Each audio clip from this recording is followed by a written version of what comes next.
هذا القرآن يوحدنا لطريق الخير يوجهنا الله تعالى أنزله ورسول الله معلمنا هذا القرآن هو الهادي لأوائلنا وأواخرنا يدعو للعلم وللعمل لا شيء سواه يهذبنا هذا القرآن هو الهادي لأوائلنا وأواخرنا يدعو للعلم وللعمل لا شيء سواه يهذبنا.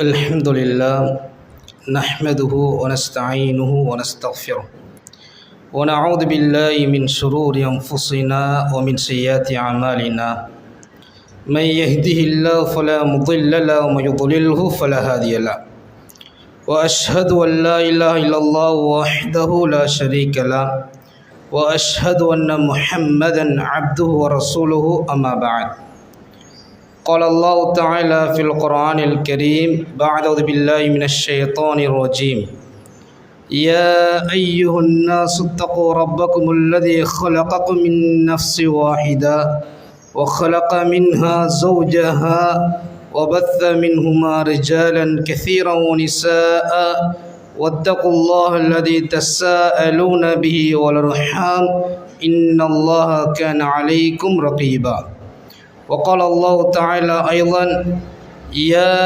أيها الذين آمنوا اتقوا الله حق تقاته ولا تموتن إلا وأنتم مسلمون وقال رسول الله صلى الله عليه وسلم فإن أصدق الحديث كتاب الله وخير الهدي هدي محمد صلى الله عليه وسلم وشر الأمور محدثاتها وكل محدثة بدعة وكل بدعة ضلالة وكل ضلالة في النار.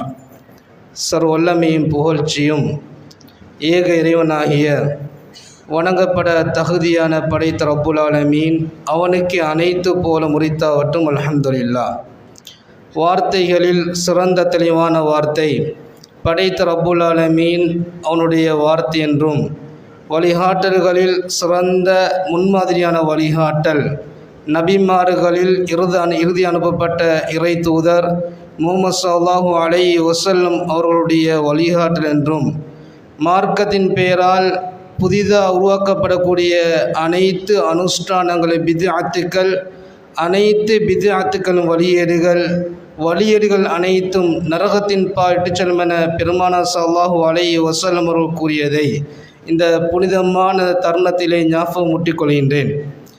அன்பார்ந்த ஈமானிய சகோதரர்களே, நாமெல்லாம் ஃபர்து ஐன் அந்த ஜும்ஆவுடைய கடமையை நிறைவேற்றுவதற்காக வேண்டி படைத்த ரப்புல் ஆலமீன் அவனுக்கு மிக விருப்பமான இடங்களில் ஒன்று அந்த மஸ்ஜிதிலே நாம் எல்லாம் ஒன்று சேர்ந்திருக்கின்றோம். அதே போல நாளை மறுமை நாளில் படைத்த ரப்புல் ஆலமீன் எங்கள் அனைவரையும் மஹ்ஷருடைய மைதானத்திலே ஒன்று திரட்டுவதற்காக வேண்டி காத்து கொண்டிருக்கின்றான். அப்படிப்பட்ட அந்த சோதனை மிக்க அந்த தருணத்தில் படைத்த ரப்புல் ஆலமீன் அரசுடைய நிலை 7 கூட்டத்தாருக்கு வழங்குகின்றான். அந்த நிழலை பெறக்கூடிய பெரும் பாக்கியசாலிகளாக நானும் என்னை பெற்றெடுத்த தாய் தந்தையருக்கும், அதே போல உங்களுக்கும் உங்களை பெற்றெடுத்த தாய் தந்தையருக்கும், முஃமினான ஆண்களுக்கும் பெண்களுக்கும் விதியாக்க வேண்டும் என்ற இனிய பிரார்த்தனையுடன், அன்பார்ந்தவர்களே, இந்த இடத்தில் மிக முக்கியமான ஒரு தலைப்பு தெரிவு செய்யப்பட்டிருக்கிறது. இந்த தலைப்பு எமக்கு ஒரு புதிய தலைப்பு கிடையாது என்ற விடயத்தை நாங்கள் புரிந்து கொள்ள வேண்டும். பொதுவாக இஸ்லாத்தை பொறுத்த வரைக்கும் ஞாபகமூட்டல் என்ற ஒரு பகுதி இருக்கிறது. வதக்கிர் ஃபைன்ன திக்ரா நாள் முஃமின்களுக்கு பிரயோசனத்தை தரும். அது தெரிந்த விடயமாக இருந்தாலும் ஒரு முஃமினை பொறுத்தவரையும் படிப்பினைகளை பெற்றுக்கொள்வார் என்ற அடிப்படை நாங்கள் என்ன செய்யணும், புரிந்து கொள்ள வேண்டும், பிரதிபலிக்க வேண்டும். எந்த ஒரு இலக்காக இருந்தாலும் அதைவிட பிரதானமான இலக்கு மறுமை. எந்த ஒரு வாழ்க்கையை நான் தெரிவு செய்வதாக இருந்தாலும் மறுமை இலக்காக வைத்து இந்த வாழ்க்கையை தெரிவு செய்ய வேண்டும். அது வியாபாரமாக இருந்தாலும் சரி, கல்வியாக இருந்தாலும் சரி, குடும்ப வாழ்க்கையாக இருந்தாலும் சரி, எதுவாக இருந்தாலும் ஒரு மனிதனுடைய பிரதானமான இலக்கு மறுமை என்ற இலக்கு நாங்கள் வச்சுக்கொள்ள வேண்டும். அல்லாஹ் அல் குர்ஆனில் ஒட்டுமொத்த மக்களையும் விழிக்காம ஈமான்தாரிகளை பார்த்து அல்லாஹ் குர்ஆன்ல சொல்றான், யா அய்யுஹல்லதீன ஆமனு இத்தகுல்லாஹ், ஈமான்தாரிகள் அல்லாஹ் நீ பயந்து கொள்ளுங்க, வல் தன்துர் நஃப்ஸும் மா கத்தம லிகதின் வத்தகுல்லாஹ், நாளைய தினம் நீங்க எதை முற்படுத்த போறீங்க நீங்களே பார்த்து கொள்ளுங்க. நாளைய தினம் என்று சொன்ன மறுமை நாள். அல்லாஹ் அல் குர்ஆன்ல மறுமை நாளை ஒரு தூரமாக சொல்லலை. நாளைய மறுமை நாளை நீ எப்படி எதிர்கொள்ள ரெடியாக இருக்கிறீங்க, எதை முற்படுத்த நீங்கள் தயாராக இருக்கிறீங்க. அல்லாஹ் விசாரிப்பைக்கான காத்து கொண்டிருக்கிறான். விசாரிக்கின்ற பொழுது உங்கள்கிட்ட என்ன சேவிங்கில் இருக்குது, என்ன உங்கள்கிட்ட ஒரு பங்கு இருக்கிறது என்ற விடயத்தை ரப்புல் ஆலமீன் நீங்களே விசாரிச்சு கொள்ளுங்க. என்ன மௌத்தாயிட்டீங்கன்னு சொன்னால் மறுமை நாள் வந்தீங்கன்னா உங்களோட விசாரணை இருக்காது, அல்லாஹ்வோட விசாரணை ஈக்கும். நீங்கள் அதுக்கப்புறம் விசாரித்து சட்டம் சொல்ல முடியாது. நீங்கள் விசாரிப்பாக இருந்தால் இந்த உலக வாழ்க்கை தான் சரியான ஒரு சந்தர்ப்பம். அதனால் நீ என்ன செய்யுங்க, நீங்களே விசாரித்து கொள்ளுங்க. ஏண்டா இன்னல்லாஹ் ஹபீரும் பிமா தஅமலூன், நீங்கள் செய்யக்கூடிய அனைத்தையும் அல்லாஹ் உன்னிப்பாக பார்த்து கொண்டு இருக்கிறான். இந்த ஹபீர் என்ற வார்த்தை என்பது சாதாரணமாக பார்க்கக்கூடிய விஷயம் கிடையாது. நீ எதை செய்தாலும் நீ அல்லாஹ் அதாவது என்ன மக்கள் பார்க்கல, என்ன தாய் பார்க்கல, என்ன தந்தை பார்க்கல, ஊர் மக்கள் பார்க்கல, எதெல்லாம் நாங்கள் மறைச்சி செய்கிறோமோ அதை அல்லாஹ் பார்த்து கொண்டு இருக்கிறான். அதனால் நீ என்ன செய்யுங்க, மறுமை நாளுக்கு நீ என்ன முற்படுத்திருக்க என்ற விடயத்தை நீங்கள் பார்த்து கொள்ளுங்க என்ற விடயத்தை ரப்புல் ஆலமீன் அல் குர்ஆன்ல ஹஷ்ர்ல சொல்லி காட்டுறான். அப்போ அன்பார்ந்தவர்களே, ஒரு முஃமினுடைய பிரதானமான இலக்கு மறுமையை இலக்காக கொண்டு வாழணும். மறுமை சிந்தனை வாழ்க்கையில் பிரதிபலிக்க வேண்டும். அன்பார்ந்தவர்களே, அல்லாஹ் ஒரு மனிதனை விசாரிக்கக்கூடிய காலகட்டங்களை பார்க்குற நேரத்திலே போதும் அல்லாஹ் எப்படி ஒரு அடியான விசாரிக்கிறான். இந்த விசாரணை முறைகளை நாங்கள் பார்க்குற நேரம் இப்படியெல்லாம் அல்லாஹ் விசாரிப்பானா என்ற ஒரு எண்ணம் தோன்றின அளவுக்கு அல்லாஹ் ஒரு மனிதனை விசாரித்தே தீருவான். அதில் எந்த விதமான சந்தேகமும் கிடையாது. முதல் கட்ட விசாரணையை பாருங்க, ஒரு மனிதனை அல்லாஹ் தான் நேரடியாக விசாரிப்பான். அந்த மனிதனிடம் செய்யக்கூடிய நன்மைகளாக இருக்கலாம், தீமைகளாக இருக்கலாம், அல்லாஹ் என்ன செய்வான், நேரடியாக ஃபேஸ் டு ஃபேஸ் விசாரணை நடக்கும். அதுக்கு அவன் பதில் சொல்லி ஆக வேண்டும். அதே போல் இன்னொரு விசாரணை இருக்கிறது. அல்லாஹ் ரப்புல் ஆலமீன் ஒரு மனிதனை தராசு மூலமாக விசாரிப்பான். அல்லாஹ் குர்ஆன்ல சொல்கிறான், ஓ நதஉல் மவாசீனல் கிஸ்த லியௌமில் கியாமா, நாங்கள் மறுமை நாளில் நீதமான தராசுகளை நாங்கள் வைப்போம்.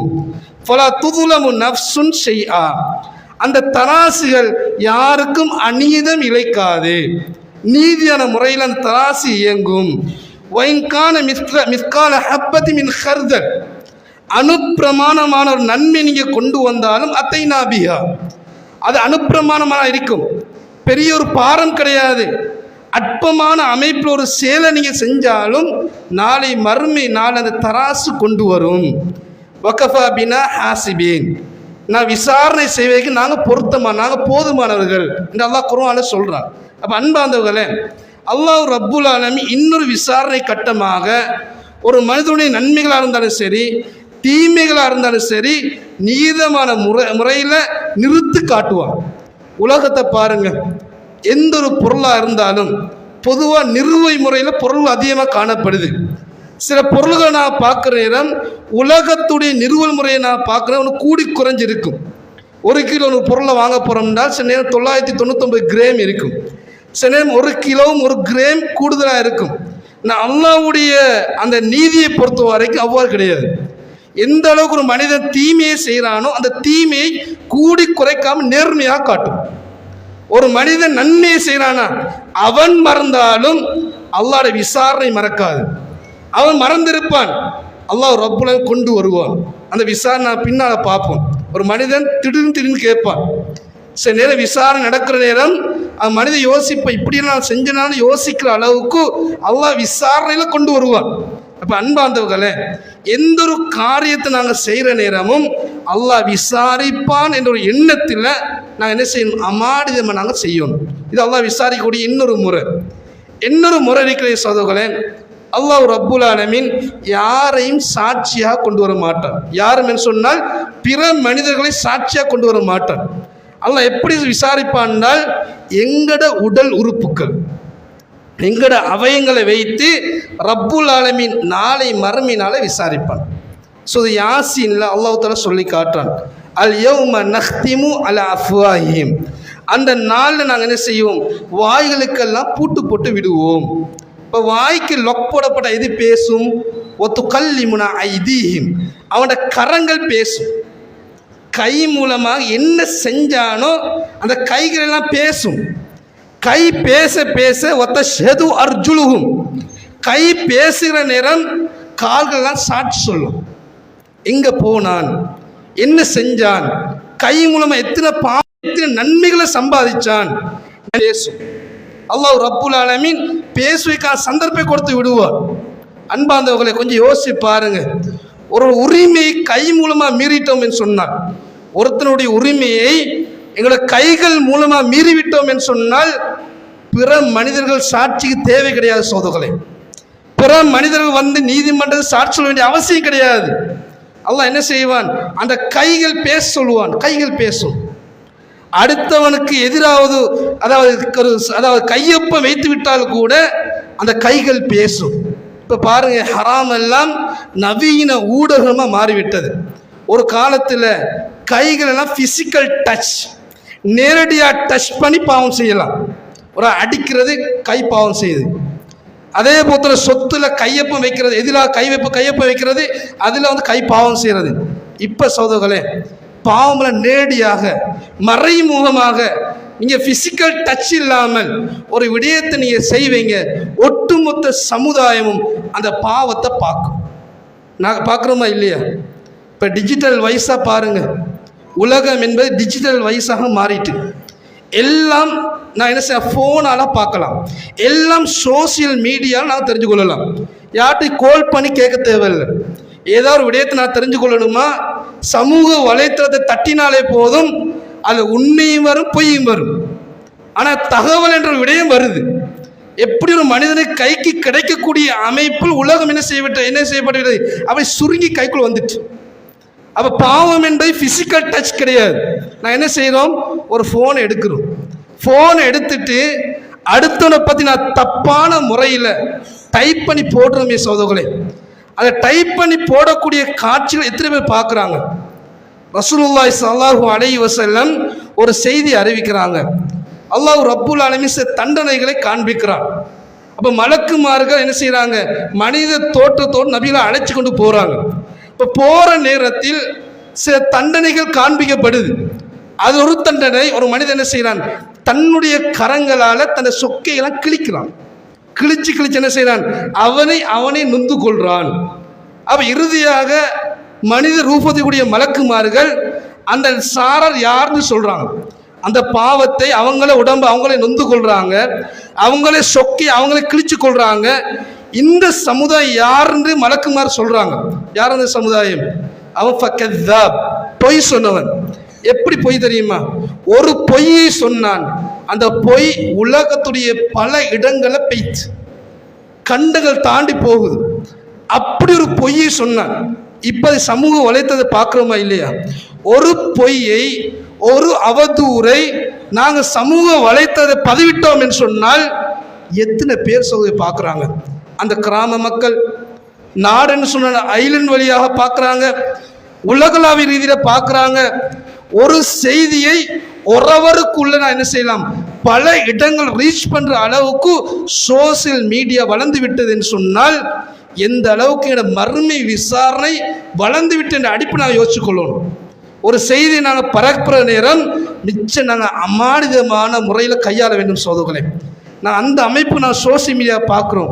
ஒரு தவறு செஞ்சால் அதை என்ன செய்ய, டக்குன்னு என்ன செய்ய, அவரோட மானத்தை வந்து கிளப்புறாங்க, பொய்யான வதந்திகளை கிளப்புறாங்க.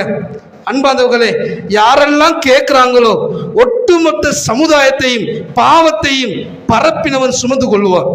இதான் மார்க்கத்துடைய நியதி, அல்லாஹ்வுடைய நீதி அவ்வளவுதான். அப்போ அன்பாந்தவர்களே, இந்த அடிப்படை நாங்கள் புரிஞ்சு கொள்ளணும். இன்னொருத்த ரசூலுல்லாஹி ஸல்லல்லாஹு அலைஹி வஸல்லம் ஒரு செய்தியை சொல்றாங்க, ஃபயுக்தமு அலா ஃபீ, அந்த நாளில் வாய்க்கு நாங்கள் லொக் போட்டு விடுவோம். இது ஒரு ஹதீஸ். இதுக்கு முன்னால் குர்ஆனை வசனத்தை நாங்கள் பார்த்தோம். ஸோ யாசீனை நாங்கள் பார்த்தோம், அல்லாஹ் வாயிலுக்கு என்ன செய்வோம், பூட்டு போட்டு விடுவான். இதே சார்ந்த ஒரு வசனத்தை ரசூலுல்லாஹி ஸல்லல்லாஹு அலைஹி வஸல்லம் ஹதீஸ் ரீதியாக சொல்றாங்க, ஃபயுக்தமு அலா ஃபீ, நாளை மறுமை நாளில் வாய்களுக்கு நாங்கள் பூட்டு போட்டு விடுவோம். وَيُقَالُ لِفَخِذِهِ وَلَحْمِهِ وَعِظَامِهِ, அந்த நாளில் அல்லாஹ் தஆலா என்ன செய்வான்? தொடைகளை பேச சொல்லுவான். எங்கட தொடைகள். வலஹ்மிஹி, எங்கட மாமிசத்தை பேச சொல்லுவான். எங்கட மாமிசம் சகோதரர்களே, அல்லாஹ் எந்த அளவுக்கு பாருங்க விசாரணை நடக்குது. மாமிசங்களை பேச சொல்லுவான். வ இதாமிஹி, எங்கட எலும்புகளை பேச சொல்லுவான். எப்படி சொல்லுவான்? இன்தகி, எலும்பை பார்த்து அல்லாஹ் சொல்லுவான் பேசுங்க. உங்களோட டேன் இது. மறுமை நாள் என்பது உங்களோட டேன், நீங்க பேசுங்க. அப்ப என்ன இந்த ஃபதன்திகு ஃபஹிதுஹு வலஹ்மு வ இதாமுஹு, அந்த அந்த தொடைகள், அந்த எலும்புகள், அந்த மாமிசங்கள் எதெல்லாம் இவன் செஞ்சானோ அப்படியே ஒன்று விடாம பேசும் சகோதரர்களே. அதுக்கு நீதி தான் சொல்லப்படும். எந்த விதமான ஒளிவும் மறைவும் காணப்படாது. அல்லாஹ் பேச சொல்லிவிட்டான்னு சொன்னால் அந்த அனைத்து உறுப்புகளும் பேசும் சகோதரர்களே. ரத்தம் கூட அமானிதம். நான் பார்க்கிறோமா இல்லையா? எங்களுடைய இளைஞர்கள் வித்தியாசமான நோய்கள் வளர்ந்து விட்டது, வித்தியாசமான ஆசைகள் வளர்ந்து விட்டது. ஆசைகள் உச்சகட்டம் என்ன? அல்லாஹ் அந்த அமானிதங்களை வச்சு நாங்கள் பூந்து விளையாடுறது நான் பார்க்குறோமா இல்லையா? காதல் தோல்வியாக இருக்கலாம், அதே போல ஏதாவது ஒரு விடயத்தில் வாழ்க்கையில் தோல்வி அடைவதாக இருக்கலாம். அது அவங்க தான் யோசிக்கலாம் வாழ்க்கை தோல்வின்னு. அல்லாஹ் போல அது தோல்வி கிடையாது. அப்படியெல்லாம் யோசிச்சு என்ன செய்யறாங்க? முதலாவது விளையாடுறது தண்ட உடம்புன்னு சொல்லி என்ன செய்யறது? அப்படி உடம்பு கீறுறது, அது ரத்தத்தை வெளியிறக்கிறது. அன்பாந்தவர்களே, அந்த ஒவ்வொரு சொட்டு ரத்தமும் நாளை மறுமை நாளை இவனுக்கு எதிராக சாட்சி சொல்லும். அல்லாஹ் அல் குர்ஆன் சொல்றான், நாளை மறுமை நாள்ல ஷஹீத அலைஹிம் ஸம்உஹும் வ அப்சாருஹும் வ ஜுலூதுஹும், நாளை மறுமை நாள்ல அவனோட கண் பார்வைகள், செவிப்புலன்கள், அவனோட தோள்கள் எல்லாம் இவனுக்கு எதிராக சாட்சி சொல்லும். காது எதெல்லாம் தேவையில்லாத விஷயத்தை கேட்குதோ காதெல்லாம் என்ன செய்யும்? சாட்சி சொல்லும். சில ஆக்களை பார்க்குறோமா இல்லையா? ரோட்டால போகிற நேரம் தேவையில்லா விடயம் காதுக்கு வாரது வேறு விஷயம், நாங்கள் அறியாமல் காதுக்கு வாரது வேறு விஷயம். ஆனால் சில பேருடைய நடைமுறையை பாருங்க, அடுத்தவனை பற்றி நாங்கள் தெரிஞ்சு கொள்ளணும், அடுத்த குறைகளை நான் தெரிஞ்சு கொள்ளணும், அடுத்து பேசிக்கொண்டிருக்கிற ரகசியங்கள் நான் என்ன செய்யறது? காதை போட்டு கேட்கறது, தேவையில்லா விடயத்தை கேட்கறது. அன்பாந்தவர்களே, இந்த காதும் நாளை மறுமையில் சாட்சி சொல்லும். கேட்க வேண்டிய காது தேவையில்லா விடயத்தை கேட்டால் காது சாட்சி சொல்லணும். அந்த காது குர்ஆனை கேட்குது, குர்ஆன் ஓதுது காது கேட்குது, ஏதாவது திக்ர்கள் ஓதப்படுற காது கேட்குது, ஜும்மாவுடைய நேரத்தை தூங்காம குதுபா அந்த காது கேட்குது. அல்ஹம்துலில்லாஹ், அந்த காது பாசிட்டிவான முறையில் பதிலை சொல்லும். அதே போல தோல் ஹலாலான முறையில் இயங்கிவிட்டேன்னு சொன்னால் பாசிட்டிவான முறையில் அந்த தோள்கள் எல்லாம் சாட்சி சொல்லும். அன்பாந்தவர்களே, இந்த உலகத்தில் தான் இந்த உறுப்புகள் எல்லாம் எனக்கு சொந்தம். என்ற கைக்கு இவனை அடிச்சு விட்டான்னு சொன்னால் அவன் நான் மாறி அடிப்பேன். என்ன காரணம்? என்ற கை. என்ற கண்ணுக்கு ஏதாவது வேறொரு ஊடாக பாதிப்பு வந்துவிட்டேன்னு சொன்னால் அவனுக்கு இதை நான் ஏதாவது ஒன்று செய்ய பார்ப்பேன். காரணம் என்னுடைய கண். அன்பாந்தவர்களே, மறுமையில் அவ்வாறு கிடையாது. இப்படி நான் சாட்சி சொல்ற நேரம் ஒகாலி ஜுலூதிஹிம், அந்த மனிதன் என்ன செய்வான்? தோள்களை பார்த்து கேட்பான். தோலெல்லாம் எனக்கு நெகட்டிவாக மாறிடும். மறுமை நாளில் தோள்கள் நெகட்டிவாக மாறிடும். பாசிட்டிவாக இருந்தாலும் பாசிட்டிவாக மாறும். எப்படி அவன் நடக்கிறானோ அதுக்கு ஏற்ற மாதிரி தோள்கள் மாறும், கண்கள் மாறும். ஒரு மனிதன் தவறான முறை நடந்துட்டான்னு சொன்னால் தோள்கள் நான் சாட்சி சொல்ற நேரம் தோலை பார்த்து கேட்பேன். ஒகாலி ஜுலூதிஹிம் லிம ஷஹித்தும் அலைனா, எனக்கு இதான் ஏன் சாட்சி சொல்றீங்க? உண்டாத்தானே இருந்தோம், எனக்கு ஏன் நீங்க சாட்சி சொல்றீங்க? அந்த தோள்கள் நான் சொல்லும், அன்தக்னல்லாஹ், அல்லாஹ் எங்களை பேச வைத்து விட்டான், இப்போ நாங்கள் பேசுகிறோம். அன்பாந்தவர்களே, கொஞ்சம் யோசிச்சு கொள்ள வேண்டும். எந்த ஒரு விடயத்தை நாங்கள் செய்ததுக்கு முன்னால அல்லாஹ் இருக்கிறான்னு இஹ்சான் இருக்கணும். நாங்கள் அல்லாஹ் பார்க்காவிட்டாலும் அல்லாஹ் பார்க்குறான்னு எண்ணம் ஆணித்தரமாக பதிவு செய்யப்பட வேண்டும். அன்பாந்தவர்களே, இது ஒரு விசாரணை முறையாக காணப்படுது. இன்னொரு விசாரணை இருக்கிறது, உடல் உறுப்புகள் இல்லாமல், நேரடி விசாரணைகளும் இல்லாமல், தராசுகளும் இல்லாமல் அல்லாஹ் இன்னொரு விதமாக விசாரிப்பான். எது? நாங்கள் இருக்கக்கூடிய நிலம், நாங்கள் எந்த இடத்துல பாவத்தை செய்கிறோமோ அந்த இடம் எங்களுக்கு எதிராக சாட்சி சொல்லும். எந்த இடத்துல நாங்கள் நல்லொரு காரியத்தை நாங்கள் செய்கிறோமோ அந்த நல்ல காரியத்தை எந்த இடத்தை செஞ்சோமோ அந்த இடம் எங்களுக்கு பாசிட்டிவான முறையில் சாட்சி சொல்லும். அல்லாஹ் ஜில்சால சொல்லி காட்டுறான், யௌமைதின் துஹத்திஸு அக்பாரஹா, அந்த நாளில் பூமியில் செய்திகளை அறிவிக்கும். குர்ஆனில் ஒரு வசனம் வருகின்றது. ஜில்சால நாங்கள் பார்க்கலாம், மறுமை நாளை பற்றி பேசக்கூடிய ஒரு சூரா. அது அல்லாஹ் தஆலா சொல்லி காட்டுற, யௌமைதின் துஹத்திஸு அக்பாரஹா, அந்த நாளில் பூமிகள் பேசும். ரசூலுல்லாஹி ஸல்லல்லாஹு அலைஹி வஸல்லம் சஹாபா பெருமக்களை பார்த்து கேட்குறேன், ஹல் தத்ரூன மா அக்பாருஹா, அக்பார் என்று சொன்னாங்க உங்களுக்கு என்னன்னு தெரியுமா, அக்பார்னா என்னன்னு உங்களுக்கு தெரியுமா, அதை பற்றி உங்களுக்கு நாலேஜ் இருக்கிறதா? சஹாபாக பார்த்து கேட்குறேன். சஹாபாக சொல்றாங்க, அல்லாஹு வ ரசூலுஹு அலம், அல்லாஹ்வும் அவருடைய தூதருக்கும் தான் மிகவும் அறிந்தவர்கள், எங்களுக்கு தெரியாது. நபி அவங்க சொல்றாங்க, அன் ஷஹீத அமத்துன், அதாவது ஒரு ஆணாக இருக்கலாம், ஒரு பெண்ணாக இருக்கலாம், ஒரு பூமிக்கு மேல எதை செய்வாங்களோ அந்த பூமியெல்லாம் சாட்சி சொல்லும். அதான் யௌமைதின் துஹத்திஸு அக்பாரஹா, அந்த நாள பூமி பேசும் என்று சொன்னால் பூமிக்கு மேல நன்மையை செய்கிறோம், பூமி எங்களுக்கு சார்பான முறையில் சாட்சி சொல்லும்.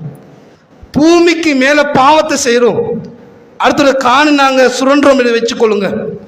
ஏதாவது ஒரு விடயத்தில் ஒரு இடத்துல ஒரு ஆளுக்கு அநியாயம் செய்கிறோம், அப்போ அந்த இடம் என்ன செய்யும், எங்களுக்கு எதிராக சாட்சி சொல்லும் என்ற விடயத்தை அந்த செய்தி எங்களுக்கு உணர்த்து. சகோதரர்களே, அன்பார்ந்தவர்களே, எந்த ஒரு நிலைமையாக இருந்தாலும் அல்லாஹ் விசாரிப்பான் ஒரு எண்ணத்தை நாங்கள் என்ன செய்யணும், உள்ளத்தை நான் போகிற நேரம்தான் மறுமை சிந்தனையோட எங்களோட வாழ்க்கையை நாங்கள் அமைச்சு கொள்ளலாம். இல்லை வல்ல ரப்புல் ஆலமீன் எந்த ஒரு நேரத்திலும் எந்த ஒரு சந்தர்ப்பத்திலும் அல்லாஹ்வை மறக்காமல் மறுமை சிந்தனையை மறக்காமல் உண்மையான இலக்கை உணர்ந்த முஃமின்களாக நானும் நீங்களும் இருக்க என்று பார்த்து முடித்துக் கொள்கின்றேன். وآخر دعوانا الحمد لله رب العالمين.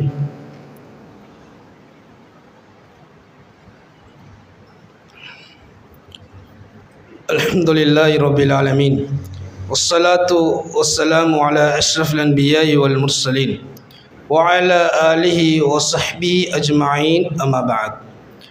அன்பார்ந்த ஈமானிய சகோதரர்களே, முதலாவது குத்துபாவில் மிக முக்கியமான 4 விசாரணை முறைகள் நாங்கள் பார்த்தோம். அல்லாஹ் ரப்புல் ஆலமீன் ஒரு அடியானை நேரடியாக விசாரிப்பான். இன்னொரு சந்தர்ப்பம் அல்லாஹ் ரப்புல் ஆலமீன் ஒரு மனிதனை தராசுகளூடாக விசாரிப்பான். 3வது கட்டம் அல்லாஹ் ஒரு மனிதனை உடல் உறுப்புகளூடாக விசாரிப்பான். 4வது அல்லாஹ் என்ன செய்வான், நிலத்தை அடிப்படையாக வைத்துக்கொண்டு எங்களை விசாரணை செய்வான் என்ற 4 கட்டங்கள் நாங்கள் பார்த்தோம். இன்னொரு விசாரணை முறைகள் இருக்கிறது, ஒரு வித்தியாசமான ஒரு முறை.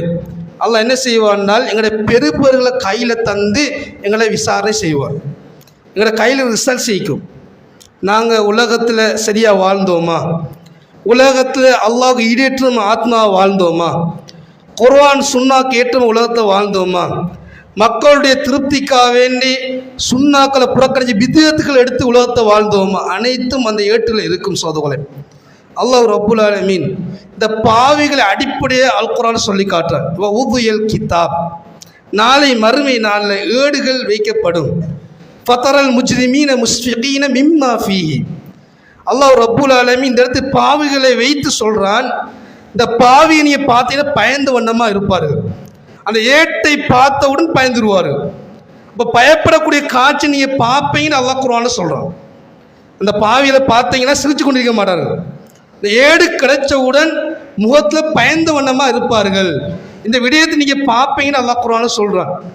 எந்த அளவுக்கு வயக்கூலூனையாவோ இல்லத்தை நமாலி ஹாதல் கிதாப், அந்த பாவியெல்லாம் சொல்லுவார்கள், இந்த ஏட்டுக்கு என்ன நடந்துச்சு, இந்த ஏட்டுக்கு என்ன நடந்துச்சு, லா யுகாதிரு சகீரத்து வலா கபீரத்தை இல்லா அஹ்ஸாஹா, சிறுசையும் விடலை பெருசையும் விடலை, அனைத்தும் அந்த ஏட்டில் பதியப்பட்டிருக்கிறது. அதை பயந்து அந்த மனிதன் என்ன செய்வான், பாவிகள் பயந்து வண்ணமாக புலம்புவார்கள். அவர் செய்த அனைத்தும் கண் முன்னால வைக்கப்பட்டு விடும். அல்லாஹ் ரப்புல் ஆலமீன் இப்படி ஒரு விசாரணை வைத்திருக்கிறார். இது மிகவும் ஒரு எச்சரிக்கையான ஒரு விசாரணை. சோதர்களே, நான் உலகத்தை பாருங்க, உலகத்தில் ஒவ்வொருத்தருக்கும் ஒவ்வொரு பரீட்சைகள் காணப்படுது. வியாபாரம் செய்வதற்கு லாபம் என்று ஒரு பரீட்சை, படிக்கக்கூடிய மாணவனுக்கு பரீட்சைகள் ஒரு பரீட்சை. ஓலை எழுதினால் அதில் வரக்கூடிய ரிசல்ட்ஸ்கள் இருக்குது, ஏழை எழுதினால் அதுக்கான ரிசல்ட்ஸ்கள் இருக்கிறது. அதே போல் ஏதாவது போட்டி பரீட்சைகளை எழுதினால் அதுக்கான அடைகோல் இருக்கிறது. அந்த பரீட்சையில் சிறந்த பெருப்பு எடுக்கிற நேரம் எப்படி ஒரு சந்தோஷம் ஏற்படும்.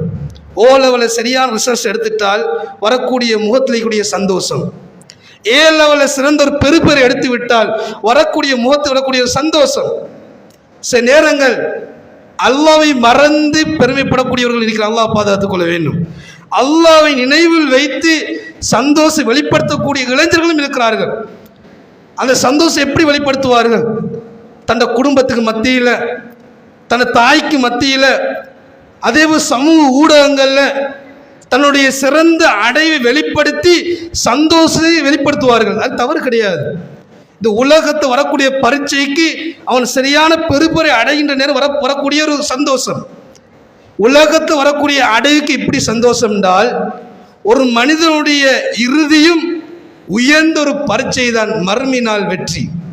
அல்லாஹ் குர்ஆன்ல சொல்றப்ப அம்மாமன் ஊத்தி கிதாபஹு பியமீனி, அல்லாஹ் சொல்றது ஹாக்காவில் மிகப்பெரிய ஒரு தொடர்ச்சியா ரப்புல் ஆலமீன் சொல்லி காட்டுற 2 சாரார்கள். ஒன்று வலதுபுற சாரார்கள், இன்னொன்று இடதுபுற சாரார்கள். அம்மாமன் ஊத்திய கிதாபஹு பியமீனி, யாருடைய வலக்கரத்தில் ஏடுகள் கிடைக்கும் அவங்கள பொறுத்த வரைக்கும் ஃபயகூலு ஹாவும் இக்ராவு கிதாபியா, அந்த ஏடு கிடைச்சவுடன் அந்த ஏட்டை கண்டு சந்தோஷப்படுவார்கள். சந்தோஷப்படுவது மாத்திரம் நிப்பாட்டி கொள்ளாமல் அனைவருக்கும் காட்டுவார்கள். ஃபயகூல் ஹாவும் இக்ராவு கிதாபியா, இதோண்ட ஏடு படிச்சு பாருங்க, எல்லாத்தையும் நான் சிறந்த பெறுபேறு நல்ல பெறுபேறு எடுத்திருக்கிறேன். சந்தோஷத்தை அவர்கள் வெளிப்படுத்துவார்கள். அடுத்தவர்களுடன் தந்த சந்தோஷத்தை அடுத்தவர்களை காட்டி வெளிப்படுத்துவார்கள். அன்பாதவர்களே, இந்த பரீட்சையுடைய வெற்றிக்கு பிரதானமான காரணம் இன்னி தனந்து அன்னி முலாக்கின் ஹிசாபியா, இதுதான் காரணம். என்ன காரணம்? மறுமையினால் விசாரணை, நான் அதை சந்திப்பேன் என்று நான் நினைச்சு கொண்டிருந்தேன். இப்ப மறுமையினால் விசாரணை இருக்கிறது, நினைச்ச காரணத்தால தான் உலகத்தை சரியாக பயன்படுத்தி, சரியான முறை உலகத்தை பயன்படுத்தி இப்படி ஒரு பாஸான சிறந்த ஒரு பெருமை எடுத்திருக்கிறேன் என்று சொல்லி காரணத்தை அந்த வலதுசாரிகள் சொல்வார்கள், வலது புறத்தார்கள். இதான் மிக முக்கியமான காரணம். திருப்திகரமான வாழ்க்கை இருப்பார்கள். ஜன்னத்தின் ஆலியா, உயர்ந்த சுவர்க்கத்தை இருப்பார்கள். அல்லாஹ் சுவர்க்க சுவர்ணிகளை சொல்லிக் கொண்டு வாரார். அல்ஹம்துலில்லாஹ், இந்த கூட்டத்தால் நாம் முயற்சி செய்ய வேண்டும். நல்ல புறத்தார் இன்னொரு சாரல் இருக்கிறாங்க, உலகத்தில் சரியான முறையில் அல்லாஹ்க்காக வேண்டி வாழாதவர்கள், உலகத்தை மாற்றி இலக்காக கொண்டு மறுமை விசாரணையை புறக்கணித்தவர்கள். இந்த அளவுக்கு அல்லாஹ் குர்ஆன்ல சொல்றான், அம்மாமன் ஊத்தி கிதாபஹு பிஷிமாலி, யாருடைய இடக்கரத்தில் இந்த ஏடுகள் கிடைக்குமோ அவங்க சொல்லுவாங்க ஊத்த கிதாபியா, இந்த ஏடுகள் கிடைக்காம இருந்தா நல்லமே. அனைத்திலையும் சிறந்த பெறுபவர்கள் கிடையாது. அனைத்திலையும் நான் என்ன செய்கிறேன், நெகட்டிவான முறை இந்த ஏடு வந்திருக்கிறது என்று என்ன செய்வான், அந்த நேரத்தில் தடமாறுவான், புலம்புவான். அந்த பரீட்சை தோல்விக்கு பிரதானமான காரணம் வலம் அத்ரிமா ஹிசாபியா. முதலாவது பார்த்தோம், பெரு நல்ல முறையில் வந்த பிரதானமான காரணம் மறுமையினால் விசாரணை பயந்து உலகத்தை கழிச்சவன். இவனுக்கு ஏடு எதிராக வந்த பிரதானமான காரணம் மறுமையினால் விசாரணை நான் அறியவில்லையே, தெரியாதே. அப்ப மறுமையினால் விசாரணை தெரியாம உலகத்தை கழிக்கிறான். என்ன செய்யறான், பாவத்தை சுமந்து மறுமையினால் அந்த இடதுசாரிகளாக காட்சிப்படுத்தப்படுறான். அப்ப அன்பாந்தவர்களே, இந்த அளவுக்கு உண்டு அவன் சொல்லுவான், ஹலக்கான் சுல்தானியா, என்னுடைய அதிகாரம் எல்லாம் அப்படி அழிஞ்சு போய்த்து, என்ன சொத்துக்கெல்லாம் அழிஞ்சிட்டு, எதெல்லாம் என்னை காப்பாற்றும் என்று நான் யோசிச்சு கொண்டிருந்தனோ அனைத்தும் என்னை கைவிட்டு விட்டது. அனைத்து அல்லாஹ் தஆலா சொல்லுவான், மலக்குமாரை பார்த்து, இவனை 70 முலாம் சங்கிலிகளை கொண்டு ஜஹீம் என்ற நரகத்தை போய் தள்ளுங்க. என்ன காரணம், உலகத்தை மாத்திரம் இலக்காக கொண்டு வாழ்ந்தவன். அப்போ அன்பார்ந்தவர்களே, எந்த ஒரு காரியத்தை நாங்கள் செய்கிற முன்னால் அல்லாஹ் இக்ரான் என்ற எண்ணத்தை உள்ளத்தை போட்டுக்கொள்ளணும். மிக முக்கியமான எண்ணம். நாங்கள் அல்லாஹ் பார்க்காவிட்டாலும் அல்லாஹ் பார்க்குறான். எந்த ஒரு விடயத்தை நான் டைப் பண்ணுவா இருந்தாலும், எந்த ஒரு விடயத்தை கை செய்யுது என்று சொன்னாலும், எந்த ஒரு விடயத்தை கண்கள் பார்க்குது என்று சொன்னாலும் தக்குவாவோடு நடக்கணும். கைக்கும் தக்குவா இருக்கிறது, கண்ணுக்கும் தக்குவா இருக்கிறது, காலுக்கும் தக்குவா இருக்கிறது, அனைத்திலும் தக்குவா பிரதிபலிக்க வேண்டும். இப்படி நாங்கள் வாழ்கிற நேரம் அல்லாஹ் வெற்றி பெற்ற கூட்டத்தாருடைய பட்டியலுங்களை சேர்ப்பான். அப்போ அன்பார்ந்தவர்களே, எந்த நேரத்திலும் உலகத்துக்காக வேண்டி துவா செய்யக்கூடிய நாங்கள் கொஞ்சம் மறுமைக்காக வேண்டி கேட்கணும். நான் உலகத்துக்கு 60% கேட்குறோமா, கொஞ்சம் குறைச்சிட்டு 60% மறுமைக்கு கேட்கணும். யா அல்லாஹ் மௌத்தாகிற நேரம் நல்லொரு நிலைமையில் மரணிக்கக்கூடிய பாக்கு தாயா அல்லாஹ், இந்த துவாக்கள் அதிகமாக கேட்கணும். மறுமை எப்படிப்பட்ட விசாரணையாக இருந்தாலும் அதை இலகுபடுத்தக்கூடிய வழியை தாயா அல்லாஹ் இந்த அடிப்படையில் துவாக்கள் காணப்பட வேண்டும். அன்பார்ந்தவர்களே, எந்த நிலைமையிலையும் மறுமை சிந்தனையோட மறுமை இலக்காக கொண்ட ஒரு சமுதாயமாக நானும் நீங்களும் இருக்கின்ற பார்த்து முடித்துக் கொள்கின்றேன். வாஹி தவ்வானா அல்ஹம்துலில்லாஹி ரப்பில் ஆலமீன்.